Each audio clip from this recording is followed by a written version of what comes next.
In today's video, I had the pleasure of interviewing Carolyn Plican, who is the Chief Operating Officer at EndoDiagnosis, Inc. Carolyn Plican is a Canadian fertility educator and serial co-founder of women's healthcare startups, including Fertility Care Center of Edmonton, Fertility Labs, and EndoDiagnosis Incorporated. Having taught hundreds of women fertility awareness from 2007 to 2020, she saw the significant healthcare gaps her clients faced when experiencing painful periods, pelvic pain, irregular cycles, infertility, and frequent miscarriage. This created an intense interest in AI utilization of biometric data to develop new technical solutions in women's healthcare. The gaslighting of her own teenage daughter's debilitating period pain motivated Carolyn to address the diagnostic gap for endometriosis, which is currently 8.6 years worldwide.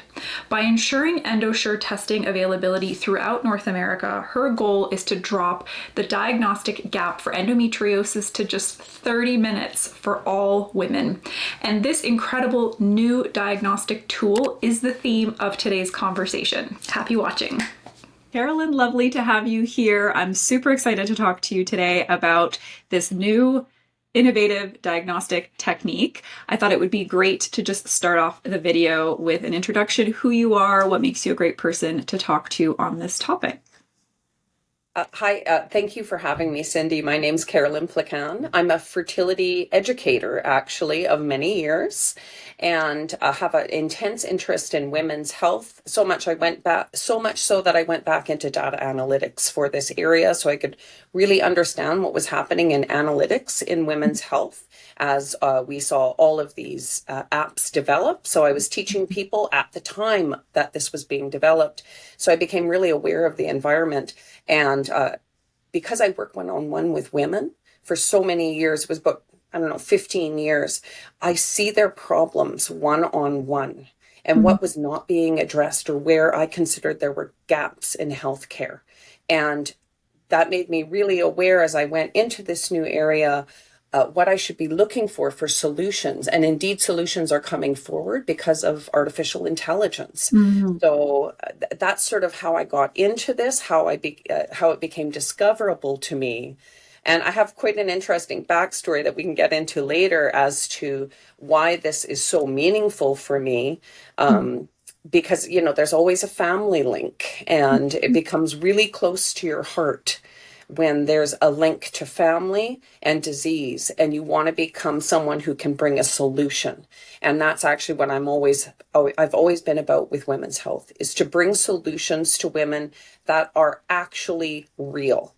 So real hope, real information, that's backed by studies, backed by science. That's really important to me. And then we can carve out what's real and maybe what is not a good idea. And I'm sure that you have the same thing working in diet as well. You have to be careful. And then what you provide to women is actually a way to understand what they shouldn't be doing and what they should. So for sure. Yeah. You made a comment there about gaps, right, in women's healthcare. I know this is not necessarily the theme of this conversation, but do you have any that you were noticing on repeat that you could share, maybe as a segue into what we want to talk about in this video? So one of the big gaps was women would come to me, and that would be one huge complaint. So I would be teaching them how to chart their cycle. And one of the things they would start charting is when they had period pain and problems with their period. The gap was there was no real research attached to women's periods. What is normal for bleeding intensity. So we sort of knew the outside bounds. It should be more than 2 days in length. It should be less than 7 days. So 3 to 5 or 6 days is normal. But how much should you be bleeding? Well, now we have a menstrual cup where we can measure it, but what is normal and what is actually very heavy bleeding? There was a gap in teaching, so not teaching women to observe clots and what blood clots mean. They may be attached to fibroids. Like that was missing in the fertility awareness teaching. and also pain. And so I leave that to the end. How to chart pain, how to evaluate it. So we would just have, make a mark on your chart and, identify if it was painful. But what do you do with that information? Even as a fertility awareness instructor, Cindy, it was like, well, that's just part of having your period. But there was no differentiation between what is normal pain and what is abnormal. And the problem with that is 1 in 10 women have dysmenorrhea that is not controlled by over-the-counter medication. So that's called secondary dysmenorrhea. And this is my fertility awareness instructor coming out. Okay, I love it. That is a problem. It's a problem because you overuse over-the-counter medication and it can hurt you. But the other problem is you might have this underlying endometriosis going on. And I think the reason why it was a healthcare gap is they had no way to actually diagnose endometriosis without doing a laparoscopic surgery. So it's sort of like, well, we can't diagnose this anyway until it's way, way, way advanced. Like there is non-invasive ways that they can observe endometriosis with an MRI or ultrasound once it's developed, like once it's stage 3 or stage 4 and it's metastasized into, surrounding tissue through deep infiltrating endometriosis. Or it's created tons of adhesions, and those can be felt with a transvaginal ultrasound and the sliding sign. But you have to be way down the road. What about earlier? There's no way to diagnose it without sort of that gold standard because the lesions are flat and can't be seen by ultrasound and MRI. We have solved that. And that's where the healthcare gap closes, and that's why this technology is really important. So I'd love to hear about the technology. That was a beautiful segue.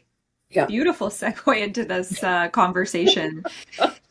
Tell us what is the technology? How does it work? What is it called? It's called an electroviscerography system. Okay. So electroviscerogram listens to the electrical activity from the muscles that line your intestines. Okay, I'm not going to use any technical jargon. So there's muscles that line your intestines that help move your food and fluid through your intestinal system. Okay. They have a regular electrical activity when they're working. In endometriosis, they go into seizure. And that seizure has a specific pattern that is seen. So the electroviscerogram picks up that seizure pattern and can really accurately, with this objective data, divide people who have endometriosis and those who do not. That's as simple as it gets. So the closest test would be an electrocardiogram. So it listens to the electrical activity in the heart, ECG, and usually there's 12 pads put on the body. The electroviscerogram or EVG has 3 pads, and it's collecting GEMA or gastrointestinal myoelectric activity. So I'm just going to call it GEMA, and it's looking for the GEMA biomarker. And the GEMA biomarker is a unique, distinct profile of GEMA activity that's unique to people with endometriosis. That's as non-technical as I can put it. But yeah, it's very simple. It's a class 2 medical device that has been authorized for use for the diagnosis of endometriosis in Canada by Health Canada. Oh, great. So it's available in Canada. It's available and has been authorized for use in the United Kingdom, throughout the Middle East already. And it is, we're hoping for CE mark early this year and FDA approval by the end of this year. So I can't guarantee when those will happen, but certainly the approvals have been requested. So they're under review. The type of device this is, it's called a class 2 non-invasive, non-active medical device. So it is like the safest type of medical device. All that happens, our pads are put on your abdomen.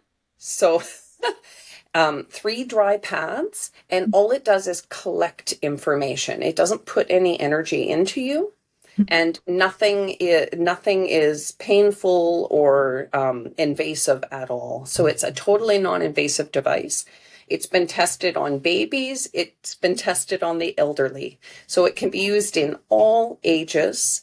So because this presents sometimes in early adolescence, it's really important that, we have a test early on so we can identify, hey, if you have painful periods early when you start menstruating, so, could be 12 or 13 years old, about 45% of those girls will have endometriosis. We don't have to ignore it anymore because we have a non-invasive test.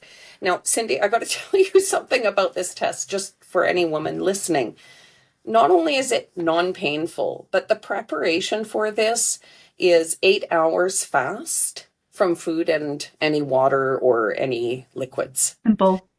That's it. Okay. You don't go in during your period. And in the 2 and 3, so let's say the 3 days before, you stay away from pain medication and like things like gravel that would affect the motility of your intestines. Okay. That's it. Your clothes stay on. You go in with like a loose shirt and pants, and it's 3 pads put on your abdomen in less than an hour. Wow. You will have a diagnostic test result. Okay. It's a yes or no. And it also gives an activity score of the disease. Okay. And so we can get into the published research and the accuracy of this, but expect a 99% accuracy of this test. Yeah. So I noticed, I have 100 follow-up questions. So fascinating. Thank you for that breakdown.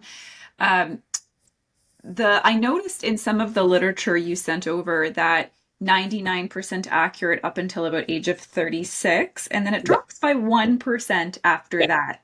What is the explanation for that?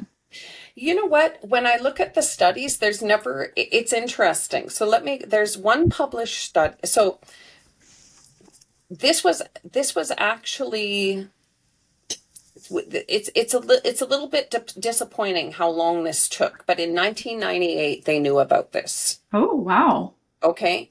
But it was really hard to get the information. So they had to stick a lead down into your stomach through your nose, a nasal catheter, and observe your intestinal activity for 24 hours. So nobody wants to do that, right? But they knew that the gut was in seizure back in 1998. And the reason why the researchers knew that is the gastroenterologists were going in to women who, through laparoscopy, who had IBS, but they all had endometriosis. They didn't have IBS. They had endometriosis. And so they did this test to go, hey, that's invasive, but is something going on in the gut that we can measure? So the inventor of EndoSure, he was a specialist in this technology, and the original researcher, Dr. John Matthias in Women's Texas Health, he actually went to Dr. Noir and said, hey, could we do this non-invasively? And that's where the research actually started. And it took a long time because they actually had to say, hey, is there a unique biomarker that is unique only to endometriosis sufferers? And they had to actually gather a lot of data. So they tested like thousands of women. And so it's all, this all becomes statistical. So that's why we get like sort of a 98, 99% accuracy. When they actually tested the women, okay, so the one published study, which was published May of 2024, there were 154 women. 90 of them were, so the 90 women who had endometriosis were all accurately identified by this test as having it. And that was surgically verified. Wow. The 64 women without endometriosis in the study were were correctly identified. So 100% of them were identified correctly, okay, in this study. And it was all surgically verified. And there's one cohort of this first study that's really interesting. They went in blind. They did the EVG test before actually going into surgery, and they actually didn't know, did these women have endometriosis or not? So there were 49 women in this blinded cohort.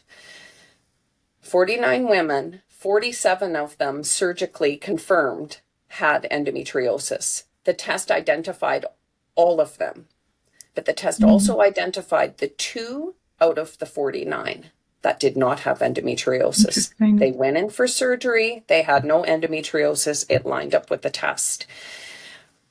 I don't want to go too much into non-published research, but there is a validation study happening right now, and they did a preprint of the first 50 people that had participated.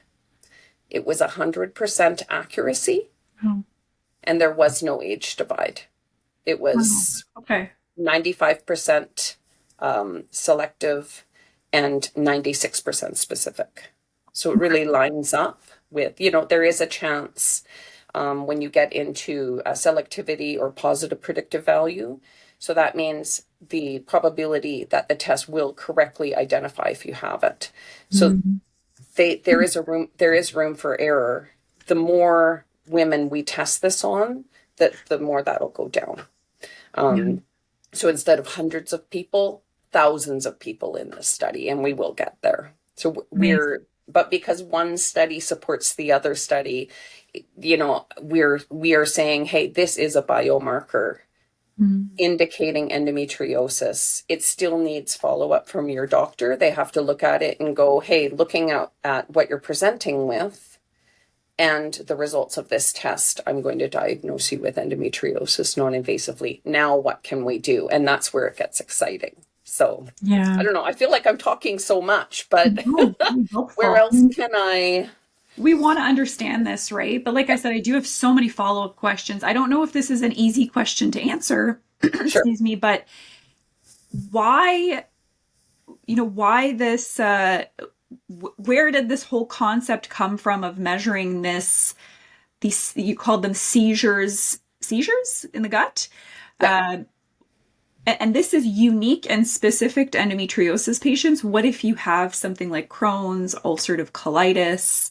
Like, where did the concept come from of let's measure this particular biomarker? Actually, that's so interesting, Cindy. That's why this took so many years to develop, because they had to scan like thousands of women and also eliminate. There's a whole, so Crohn's and Crohn's disease, IBS, all of those, celiac disease, they all have different profiles. So they had to identify what's the profile for endometriosis. It had never been done before. And then there's a whole bunch of other diseases that can happen in the gut or stomach that actually also have to be taken into account. So they went through every disease that they could think of, and like the entire spectrum from a gastroenterology perspective. And said, no, we're not picking this up with this schema biomarker. It eliminates bradygaskia. It like even things you haven't heard that aren't even related. They made sure there was no crossover.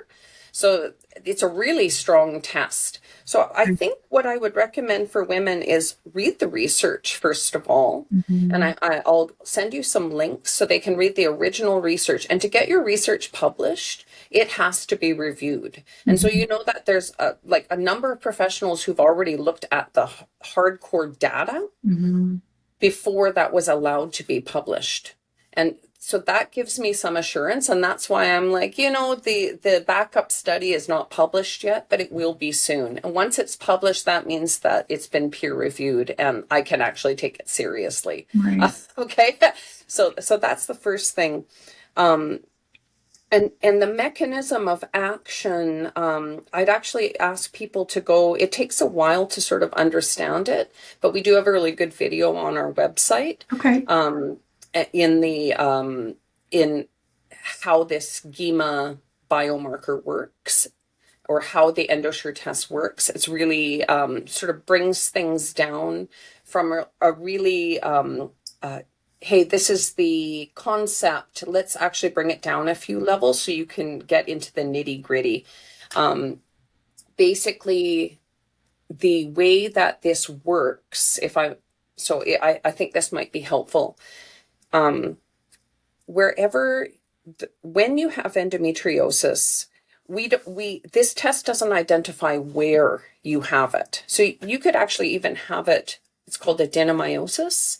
You could have it in the uterus, but it's growing into the walls of the uterus. It's extremely painful. You could have extra pelvic where it's in your diaphragm or in your lung, okay? Or you could have sort of the normal presentation where it's actually in your pelvic cavity somewhere or has invaded into the ovary, okay? But you have these lesions. They produce neurotransmitters, and two bad ones they produce in very high levels are F alpha and E2. And F alpha particularly is the one that causes seizures. So it's much higher, these neurotransmitters, and they enter the bloodstream. And the way that the muscles that line your intestine react to them is by going into seizure. And that seizure is what we're measuring. So it's an objective, so it's a byproduct of the endometrial tissue. Right. And we're measuring the reaction of the, it's actually called the interstitial cells of Cajal. Those are the cells that are reacting. And that reacts so those ICC, or interstitial cells of Cajal, they line long, hollow tubes in your body. Okay, so not only does this affect your digestion and send that into seizure, but where else do you have hollow tubes? Connecting your uterus to your ovary are your fallopian tubes. Those go into seizure. And that's one of the reasons, or the mechanism, why endometriosis causes infertility. Yeah. And so if we can get that seizure to stop by dropping these neurotransmitters and having that process interrupted, then your fertility can come back.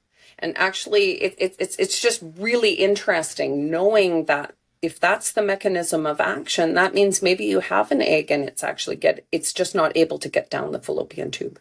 So it's stuff, understanding this is really important to understand why this hurts so much, why, ibuprofen is not working for these girls. So over the counter, it's not, muscle relaxation will help to some extent, but once you get sort of past a level of activity or activity index, it's not going to work anymore. So you have too much endometriosis tissue.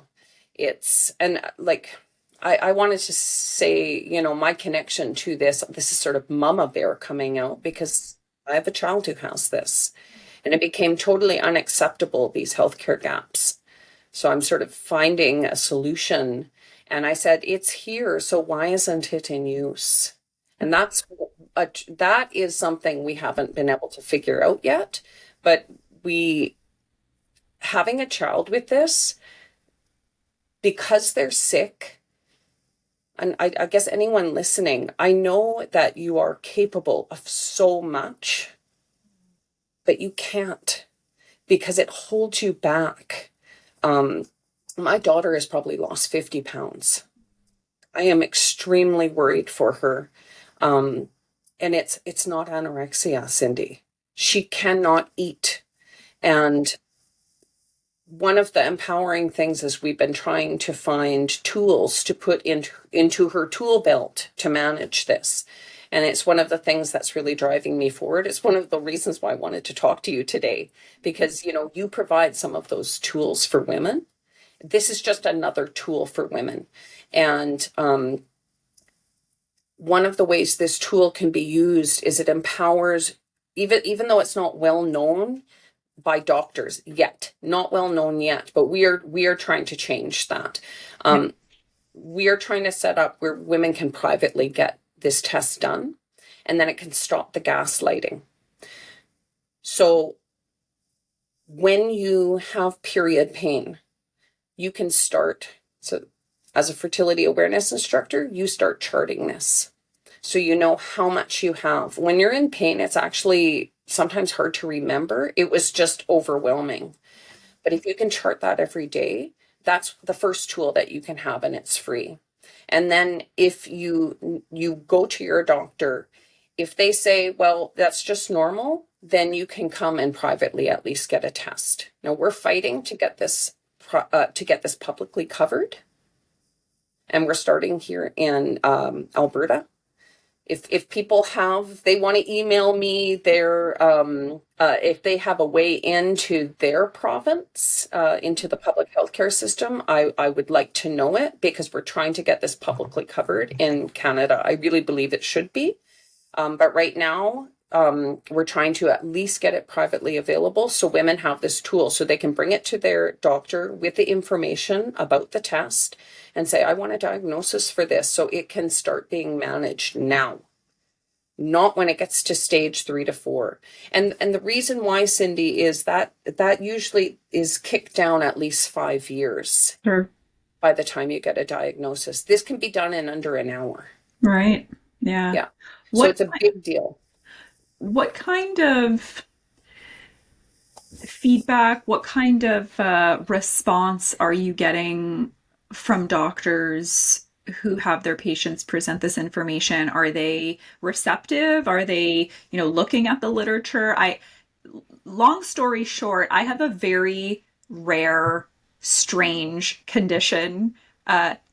Basically, to simplify, I can't produce a burp. And in my efforts to get a treatment for this, I was bringing literature to these gastroenterologists being like, I don't want to tell you how to do your job, but I really think I have this. And I was so nervous that they were not going to be receptive to being told something that they, maybe didn't know. Anyway, I was very fortunate. I connected with a doctor who was very receptive, and I ended up being able to get the treatment. But this is kind of what I'm picturing when I'm picturing women bringing this literature to their doctors who are maybe not familiar with the EndoSure test. We're using EndoSure, and what was the short form that you called it? This Schema biomarker? Yeah, the GEMA biomarker. We're using those interchangeably for anybody watching, but that's kind of what I'm picturing. Like these women getting this testing done. The testing is, giving them that yes, that you have endometriosis. We don't know where it is.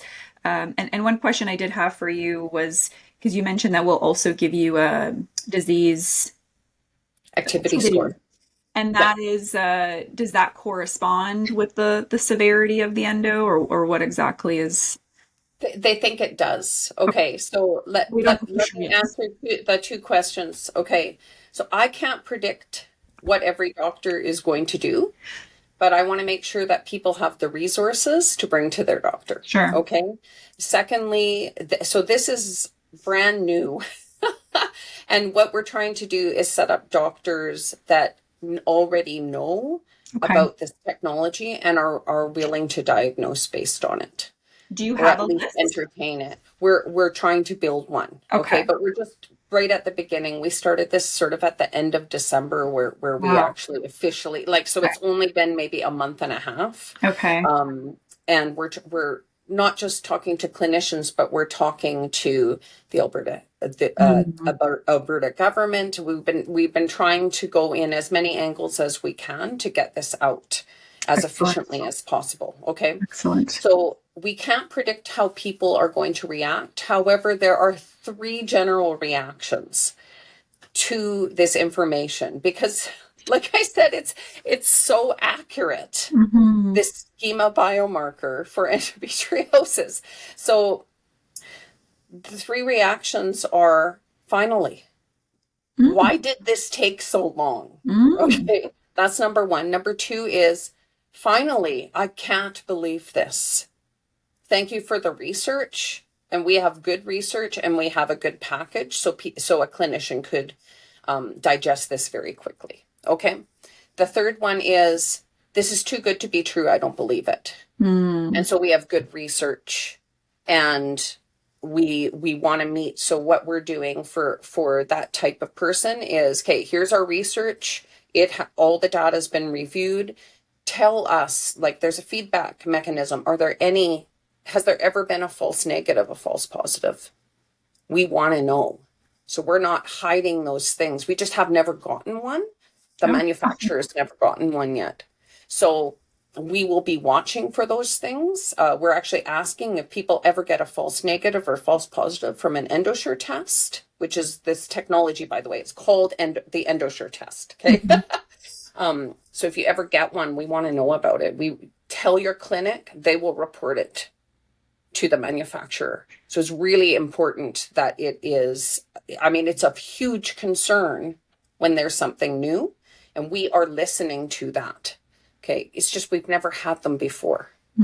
So, we are listening. And that's because there is that, how could this be? And I have to admit, like, when I first saw this, I've never seen, so when I went back into data analytics, I studied AI, neural networks, and we looked at building these machine learning models. And when I saw the accuracy, I've actually never seen that in a machine learning model where it was like, it captures everything. So 99% of the information is, the area under the curve is at 99+%. Like 99 is rounded down, by the way.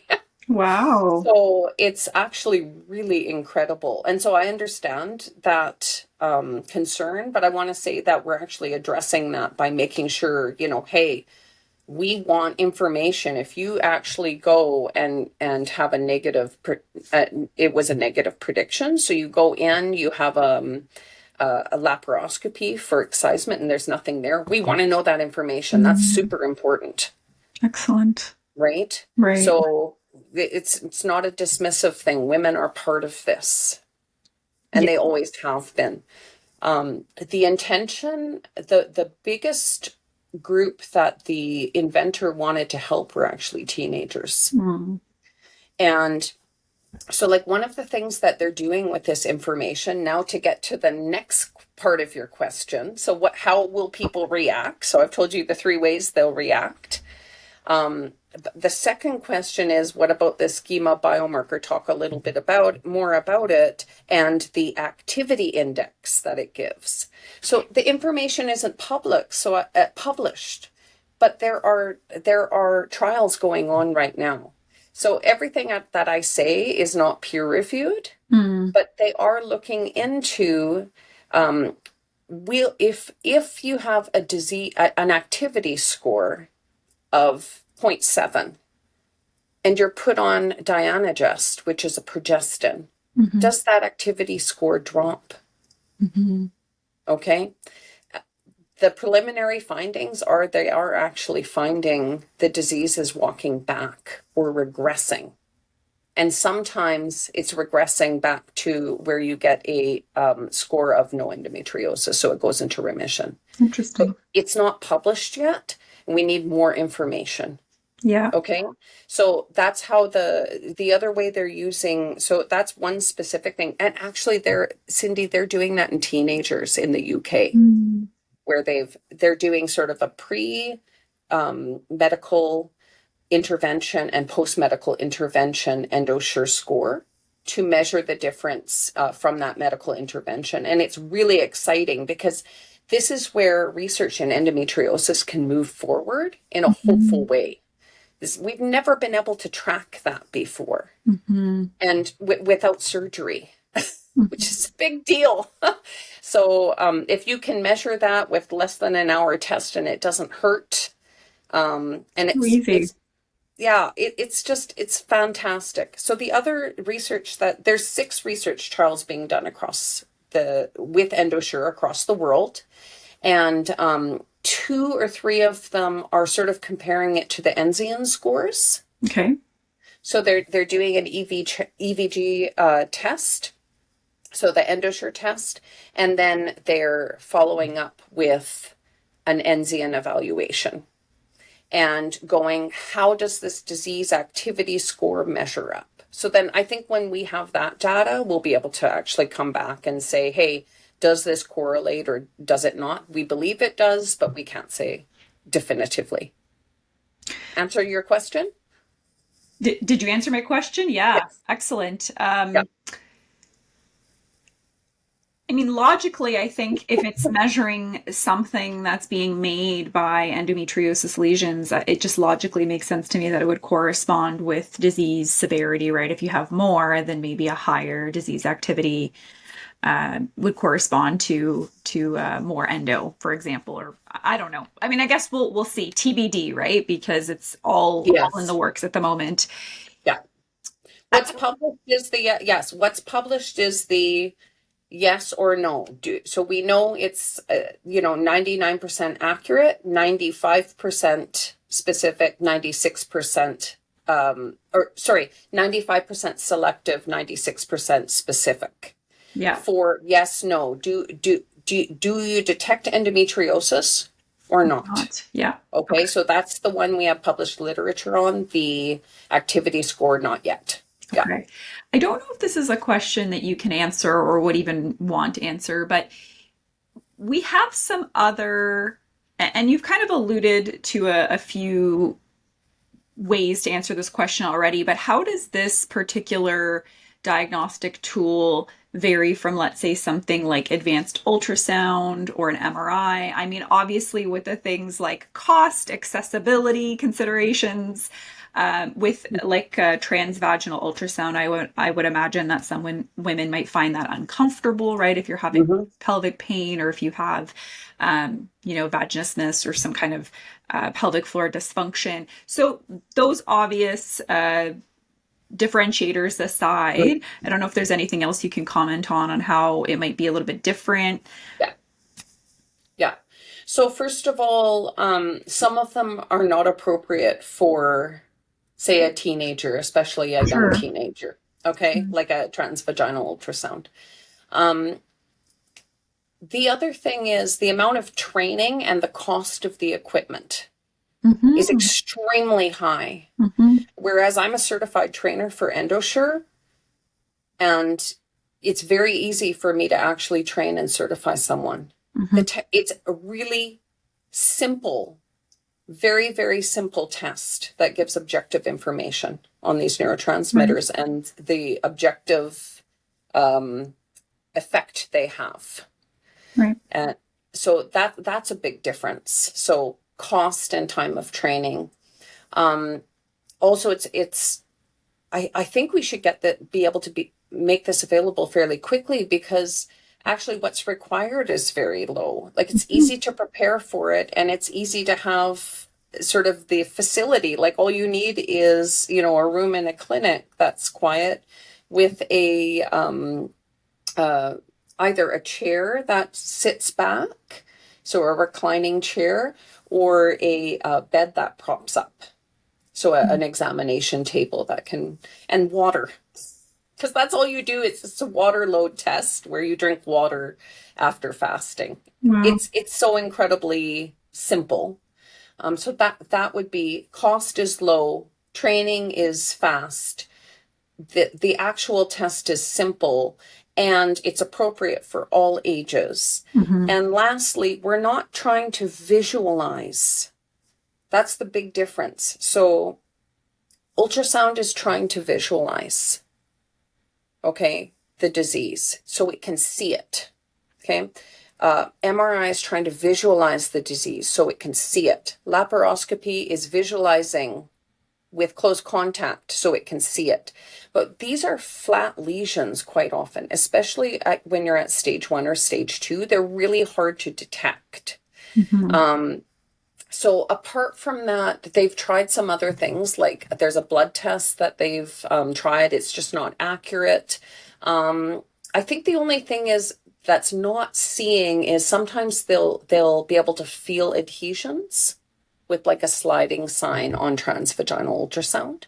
So that's the function of that. And sometimes you can feel like, even just when people come in, you should come in to your doctor and tell him when you have pain that's not controlled. during your period. Okay, let's make that clear. And you always refer to your doctor first. Okay, maybe they'll actually palpate and be able to feel something where it is actually quite a large growth or an endometrioma already on your ovary. So they might be able to feel that, okay? But that's pretty big. You'd have to have quite a few adhesions. It'd be quite advanced by the time you have that. We're hoping you can catch it a lot sooner. So that's the other thing that's different is this is not trying to see the disease. It can't tell where the disease is in your body. It just knows that you have it. Because those neurotransmitters, the effect of them is being picked up. And the more that there is of this PGE2 and PGF alpha, the more there is of those neurotransmitters, the higher the activity score is. So we're just reading the effect on the system. So it's different than trying to visualize it. Okay. Sure. So many advantages, it sounds like. Hopefully very accessible one day. I remember when we first connected, Carolyn, I asked you, like, what does this device even look like? And you basically said it's just this small little handheld. You have it there? Yeah, let's have a look at it. This is it.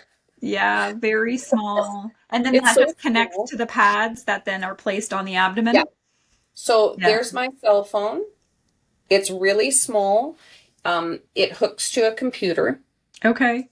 So the device pulls the information, it routes it through a computer program for interpretation.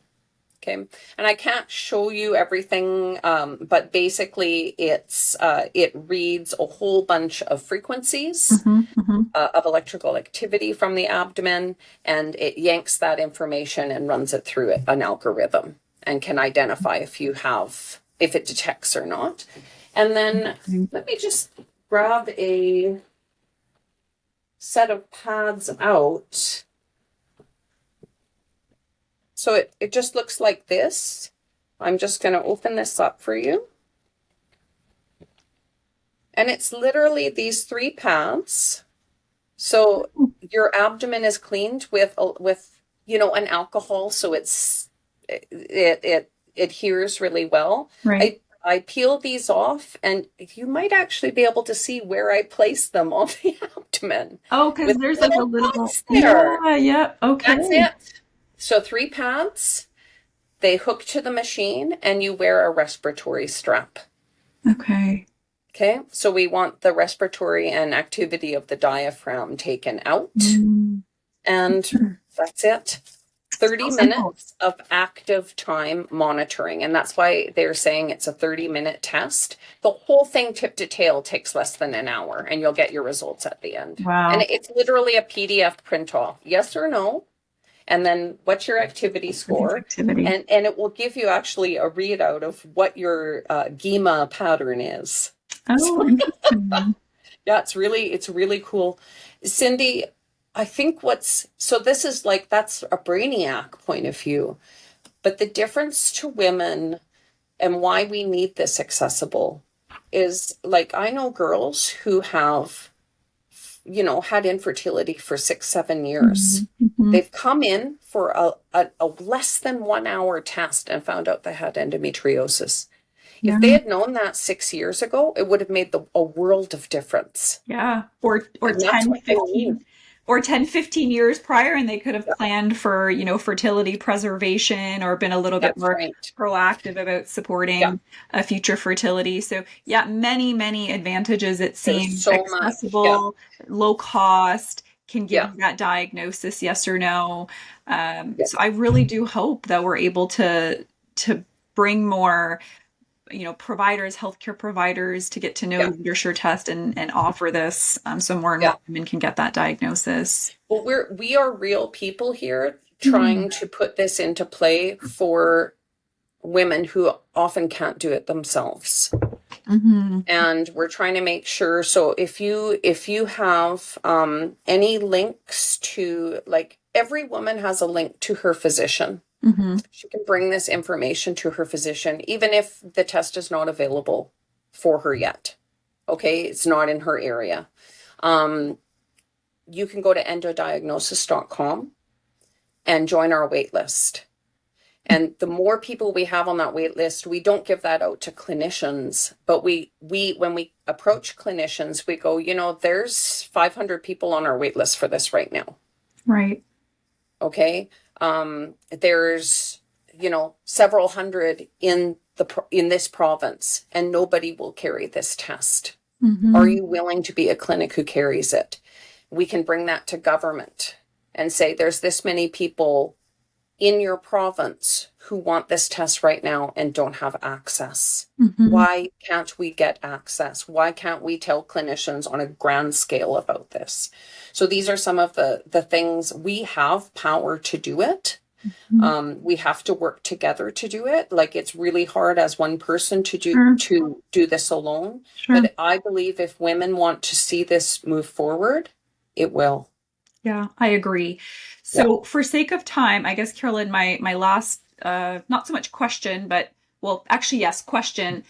You had mentioned you have a package of resources. So if you have that, I would love to put that in the show notes so we can give all the viewers access to this, so we can kind of get the ball rolling. Please share these resources, share this literature with your healthcare providers. Carolyn, you mentioned you have an email if anybody is connected to public health, to any sort of agency that might have a little bit of a sway or influence about getting this into clinics, under public funding. Please do connect with Carolyn. So if you're comfortable, I can put your email in the show notes as well. And I guess any final thoughts? And the second thing I'll just quickly say here is we had planned to do a follow-up sort of Q&A maybe on socials. And so if you're still okay to do that in the next few weeks. I'd love to. Then I want to just encourage anybody watching to please assemble your questions, bring your questions, let us know what you want to know, what questions you want answered. And we'll then plan for a time on socials to connect and respond to those questions. Thank you, Cindy, for having me. If you want to email me directly, it's hello@endodiagnosis.com. We're really open to communication. There's not very many of us, but we'll try to get back to you as soon as we can.